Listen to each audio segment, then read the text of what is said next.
Good morning my dear friends. आज हम लोग इलेक्ट्रिसिटी का सेकेंड वीडियो लेक्चर स्टार्ट करने वाले हैं।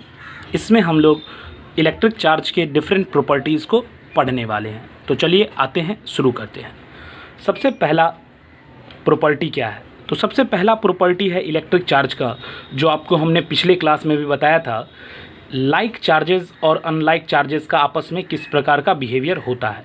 हमने आपको बताया था कि लाइक चार्जेस जो होते हैं वो एक दूसरे को क्या करते हैं, रिपेल करते हैं। Like charges repel each other, whereas unlike charges attract each other. कहने का मतलब, ध्यान से देखिएगा, एग्जाम्पल देखिए इसका। अगर आपका इलेक्ट्रॉन है और इलेक्ट्रॉन है, ये दोनों एक दूसरे को क्या करता है, रिपेल करता है, क्योंकि आप जानते हैं कि इसका भी चार्ज निगेटिव है और इसका भी चार्ज क्या है, निगेटिव है। प्रोटॉन है और दूसरा भी क्या है, प्रोटॉन है।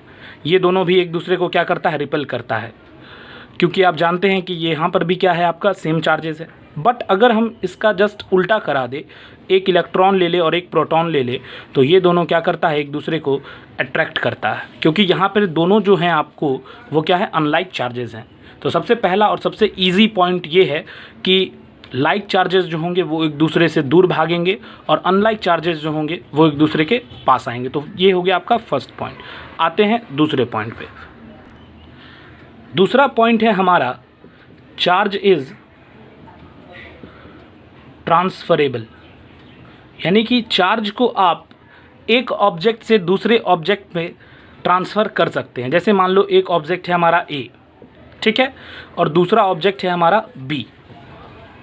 इस पे चार्ज है 100 कूलम्ब और इस पे चार्ज है आपका 0 कूलम्ब। इसको आपने एक कंडक्टिंग वायर से कनेक्ट कर दिया।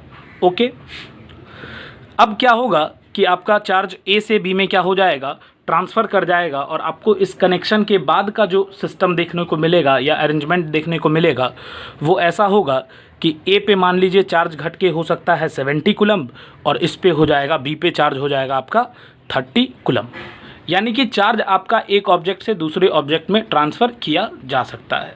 ठीक है, तो ये हो गया इसका दूसरा पॉइंट। तीसरे पॉइंट पे आते हैं हम लोग। तीसरा पॉइंट है हमारा कंजर्वेशन ऑफ चार्ज। बहुत इंपॉर्टेंट है ये, आपको अभी तो इम्पॉर्टेंट ये लगेगा ही लगेगा, स्टैंडर्ड 12th में भी आप जाओगे तो भी ये बहुत ज़्यादा इंपॉर्टेंट लगेगा। ठीक है, और वहाँ पे आपको दिक्कत नहीं होगा।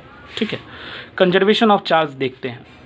कंजर्वेशन ऑफ चार्ज कहने का मतलब ये होता है कि किसी भी सिस्टम का, किसी भी आइसोलेटेड सिस्टम का जो टोटल चार्ज होता है वो हमेशा कंजर्व्ड रहता है।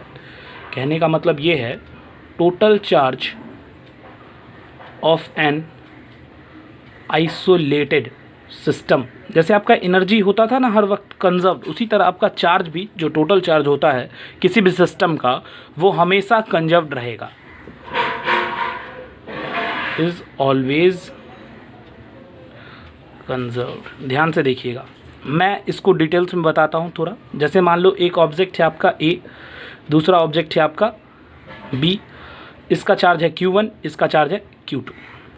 मान लीजिए कि चार्ज आपको ए से बी में ट्रांसफ़र कर रहा है, या फिर आपको किससे ट्रांसफ़र कर रहा है, बी से ए में।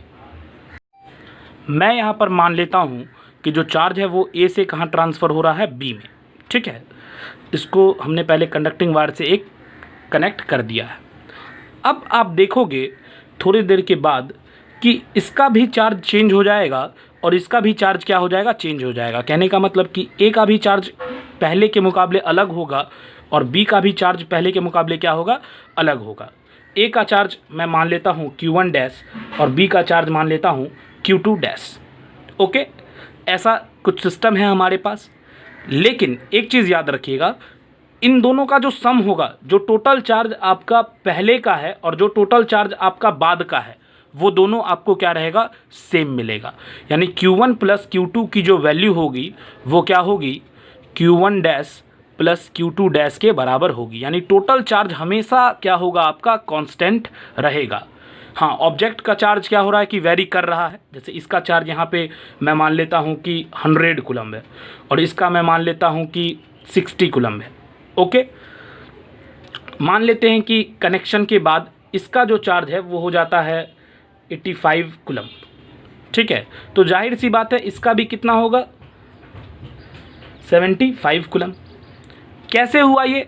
क्योंकि हमको जो नेट चार्ज रखना है पहले का और नेट चार्ज रखना है बाद का, कनेक्शन के पहले का चार्ज और कनेक्शन के बाद का चार्ज। टोटल चार्ज क्या रहेगा आपका? हमेशा सेम रहेगा। इंडिविजुअल ऑब्जेक्ट पे जो चार्ज है वो आपका भले ही डिफ़र कर सकता है। जैसे इंडिविजुअल ऑब्जेक्ट पे यहाँ पे 100 है, यहाँ पर कितना है 85 है।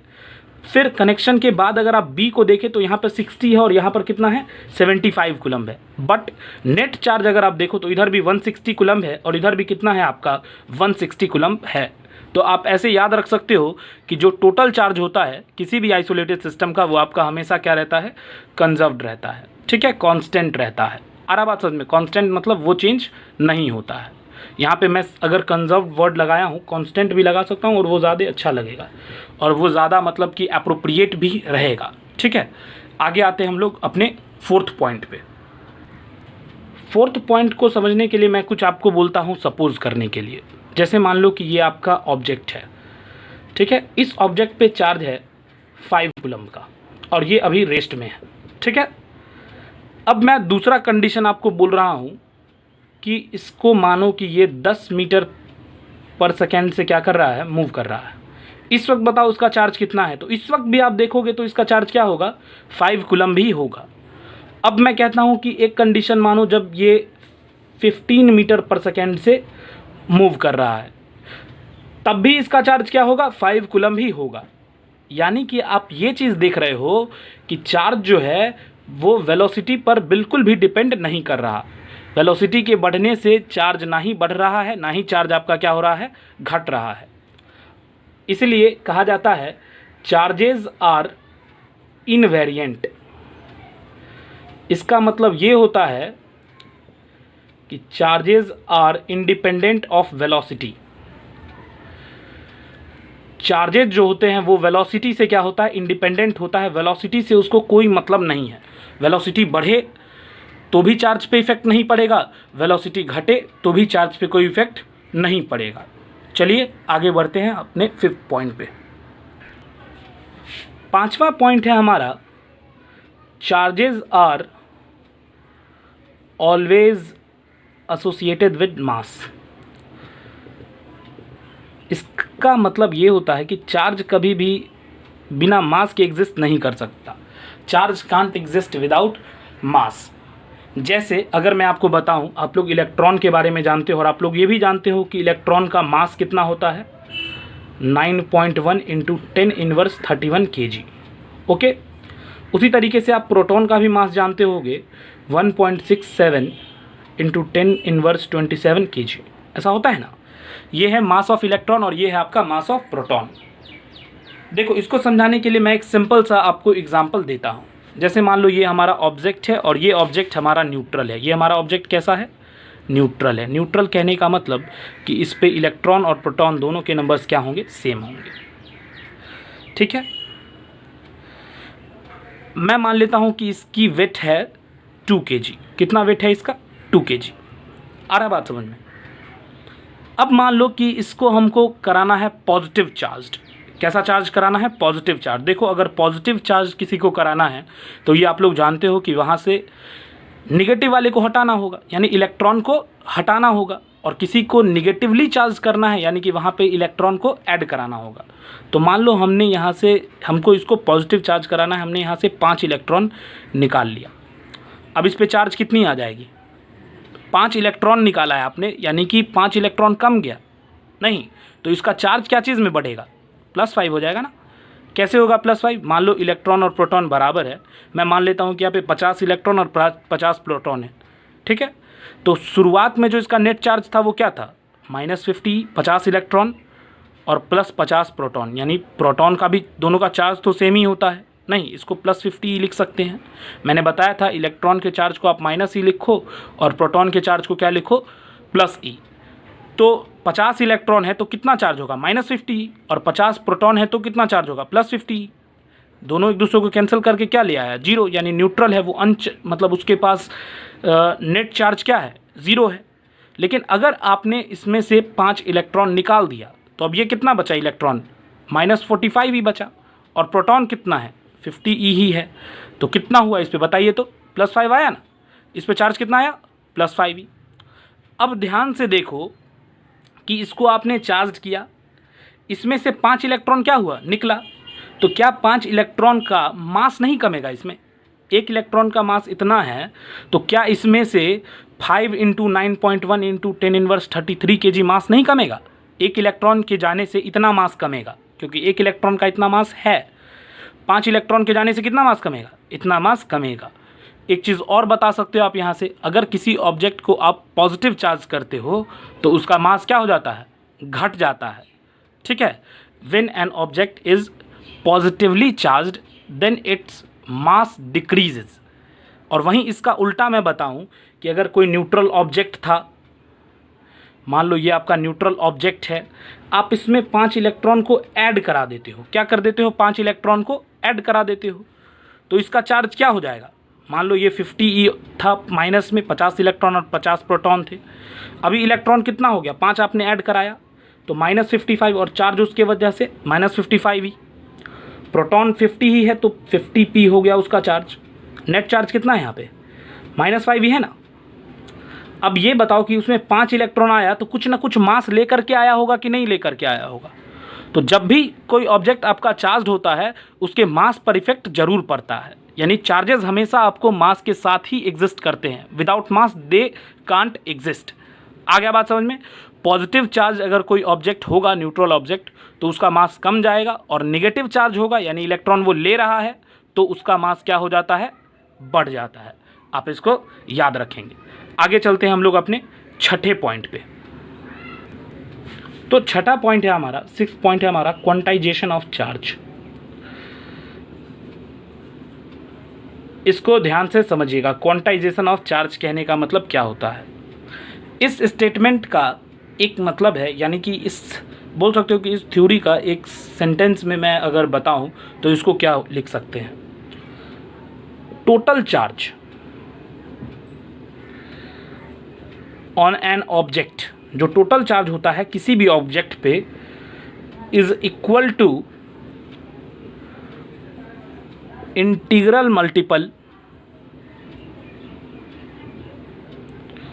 ऑफ बेसिक चार्ज, मैंने आपको बताया था पिछले लेक्चर में, और लीस्ट वैल्यू ऑफ चार्ज।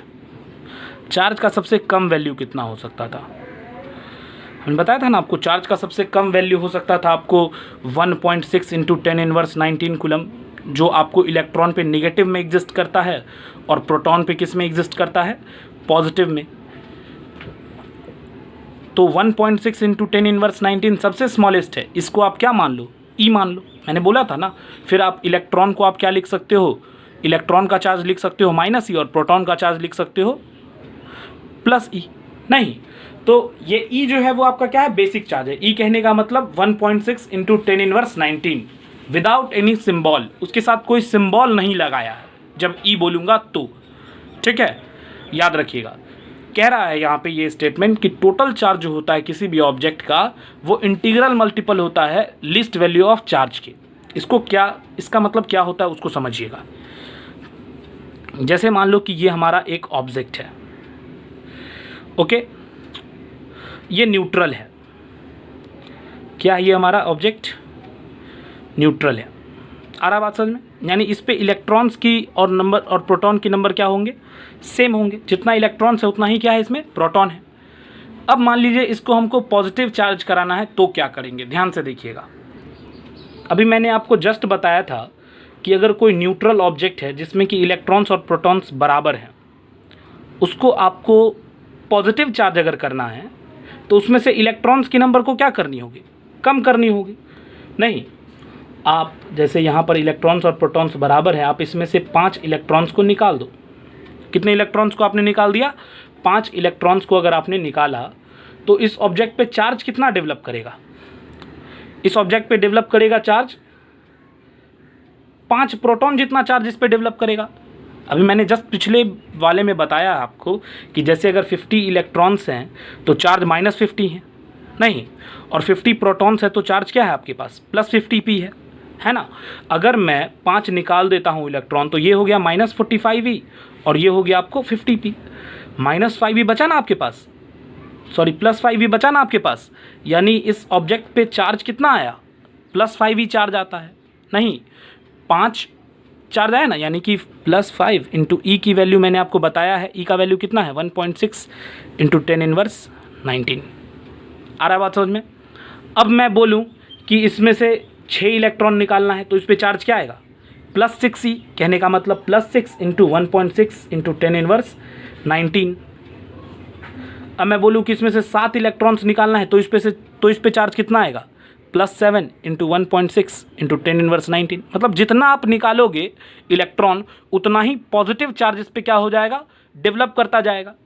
अगर मैं बोलूँ कि इसमें से आपको n इलेक्ट्रॉन्स निकालना है तो इस पर चार्ज कितना आ जाएगा, +n आएगा, +n इंटू 1.6 इंटू 10⁻19। देखो कभी इस पर 1.5 आ रहा है, कभी इस पर डेसिमल आ रहा है, कभी कोई फ्रैक्शन आ रहा है, नहीं आ रहा है। जितना आप इलेक्ट्रॉन निकालोगे उतना ही चार्ज उस पर डेवलप करेगा। और आप किसी चीज़ को, इलेक्ट्रॉन को तो आप फ्रैक्शन में नहीं निकाल सकते।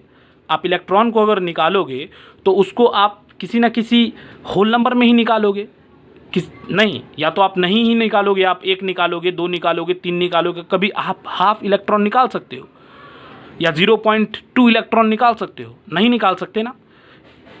तो ध्यान से देखिएगा, जब आप इलेक्ट्रॉन निकाल रहे हो यानी कि पॉजिटिव चार्ज अगर डेवलप हो रहा है आपके ऑब्जेक्ट पे, तो क्या डेवलप हो रहा है, ध्यान से देखो, +n, और ये क्या है आपका E है, ये E है ना, 1.6 इंटू 10⁻19 क्या है आपका E है।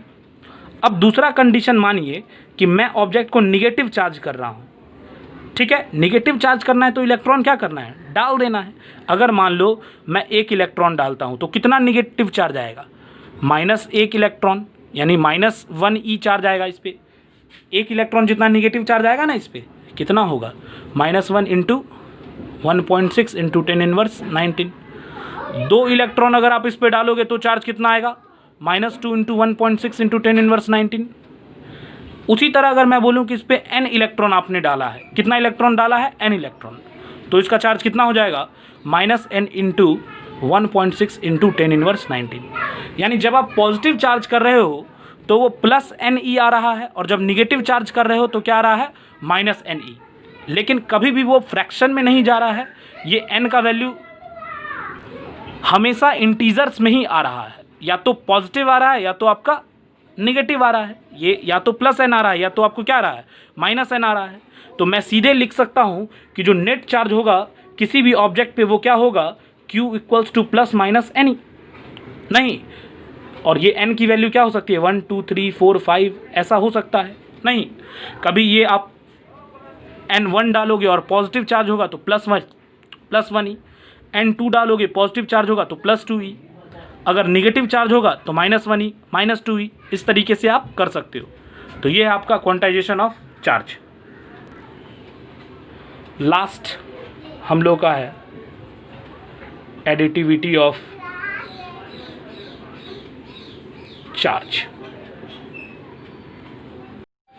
ये हमारा 7th नंबर पॉइंट है, एडिटिविटी ऑफ चार्ज। किसी भी सिस्टम में मान लेते हैं हमारे पास चार्जेस हैं Q1 Q2 +Q1 ले लेता हूँ, +Q2 है, और तीसरा है -Q3, ठीक है। अब इस तीनों को ऐड करने का रूल क्या है, सबसे पहले तो मैंने आपको पिछले लेक्चर में बताया है कि चार्ज जो है वो कैसा क्वांटिटी है, स्केलर क्वांटिटी है।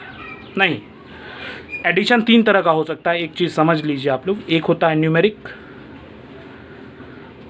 दूसरा होता है आपके पास अलजेब्राइक, और तीसरा होता है आपके पास वेक्टर। अगर मैं तीनों को थोड़ा थोड़ा बताऊं तो ऐसे बता सकता हूं, मान लो एक आदमी डिस्टेंस ट्रेवल कर रहा है, इस डायरेक्शन में गया तो मैं इस डायरेक्शन को पॉजिटिव ले लेता हूं +4, और इस डायरेक्शन को मैं क्या ले लेता हूं, नेगेटिव -3। अगर सीधे मैं डिस्टेंस की बात करता हूं तो वो क्या होता है, उसमें तो साइन का इन्वॉल्वमेंट नहीं होता है, ना ही पॉजिटिव का और ना ही निगेटिव का, केवल न्यूमेरिक वैल्यूज़ का इन्वॉल्वमेंट है, ये 4 का और ये 3 का। तो वहाँ पे सीधे आप क्या करते हैं कि न्यूमेरिक एडिशन कर देते हैं, इस 4 को और इस 3 को क्या कर दिया जाता है, ऐड। तो आप कर दीजिए, इस 4 को और इस 3 को ऐड क्या आ जाएगा, 7। अलजेब्राइक एडिशन क्या होता है? तो अलजेब्राइक एडिशन का मतलब हुआ कि जब आप ऐड करोगे तो नंबर के सिंबल्स को लेकर ऐड करो। जैसे यहाँ पे 4 के आगे प्लस है तो प्लस लगाओगे, 3 के आगे माइनस है तो माइनस लगाओगे, ऐसे 4 और इसमें ऐड कर देना है आपको -3। क्या आएगा? ये 1 आएगा। और तीसरा वेक्टर एडिशन, जो कि सिंपल है, जानते हैं आप लोग। ये अगर डिस्प्लेसमेंट होता और आपको निकालना होता डिस्प्लेसमेंट, तो क्या करते आप? इसका और इसका स्क्वायर कर देते, क्योंकि ये हाइपोटेनस है। Hypotenuse equals to perpendicular square plus base का स्क्वायर रूट अंडर रखना है उसको, यानी कि h equals to root under P square plus B square होता है ना, आप वो कर सकते हो। 4 और 3 का स्क्वायर कितना हो जाएगा? 4 का स्क्वायर 16 और 3 का 9, टोटल 25। रूट से बाहर अगर इसको हम लोग निकालेंगे तो 5। देखिए 3 तरीके का एडिशन है और तीनों अलग अलग रिजल्ट दे रहा है। एक बार 7 आ रहा है, एक बार 1 आ रहा है, एक बार क्या आ रहा है? 5। अब चार्जेस के साथ कैसा एडिशन होगा? तो चार्जेस के साथ हम लोगों को क्या करना है? अलजेब्राइक एडिशन करना है। कैसा एडिशन करना है? अलजेब्राइक एडिशन करना है। क्यों? स्केलर क्वांटिटी है इसलिए ये तो होगा नहीं वेक्टर। और न्यूमेरिक और अलजेब्राइक में अलजेब्राइक ही क्यों करते हैं? क्योंकि जितने भी चार्जेस होते हैं उनका 2 नेचर हो सकता है। या तो वो चार्ज आपको नेगेटिव हो सकता है, या तो वो चार्ज आपको क्या हो सकता है? पॉजिटिव हो सकता है। तो दोनों का नेचर शो कराने के लिए आपको माइनस का साइन यूज़ करना है नेगेटिव के लिए, और पॉजिटिव के लिए किसका साइन यूज़ करना है? प्लस का। तो इसको मैं सिंपल बोलूँ कि कैसे ऐड होगा, तो आप ऐड कर सकते हैं इसको इस तरीके से, प्लस Q1 है ना, पॉजिटिव का साइन, फिर इसमें क्या ऐड करो? Q2 ऐड करो, और फिर इसमें क्या ऐड करना है? -Q3 सिंबल के साथ। ये हो जाएगा इसका Q नेट, यानी नेट चार्ज जो होगा आपका किसी भी सिस्टम का, और उसको आपको ऐड करना है, तो आप किस मेथड से ऐड करेंगे? अलजेब्राइक मेथड ऑफ एडिशन से। यानी कि आप उसका साइन लगा के ऐड करोगे। अगर मैं बताऊं कि एक ऑब्जेक्ट है, उस पर चार्ज है +5 कूलम, +10 कूलम, -6 कूलम, क्या होगा इसका आंसर? तो आप क्या करोगे? सबको साइन के साथ ऐड करोगे, +5 कूलम, +10 कूलम, +-6 कूलम। नहीं, ये हो जाएगा 10 5 15। 15 में से आपको 6 हटा देना है, क्या हो जाएगा? 9 कूलम। ऐसे आप निकाल सकते हो नेट चार्ज। अगर आप लोग को ये अच्छा लगा होगा तो चैनल को शेयर करिएगा, इस वीडियो को लाइक करें और कमेंट करके बताइएगा।